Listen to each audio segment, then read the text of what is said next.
nung una po, lagi po akong sobrang sakit ng ulo ko. Tapos umabot na ako sa point na parang akala ko baka may cancer na ako sa utak pa o kasi sobrang sakit ng ulo ko. So, try din po akong magpa-check up din sa doktor na yung sa internal medicine.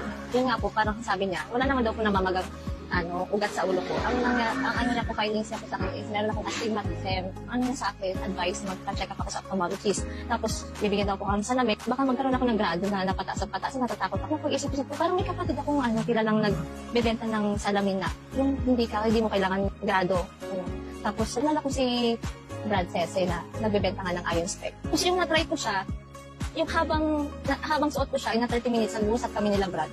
Napansin ko, yung kaninang pag-upo ko, yung light, parang medyo sa akin, parang blurred. Tapos yung nagamit ko na siya, in 30 seconds ko pa lang siyang ginagamit. Napansin kong luminaw yung paningin ko, dun sa kanina kong nakikita parang blurred. Luminaw siya. Kaya sabi ko, in 30 seconds, nakita ko agad yung benefits na. Ang ganda talaga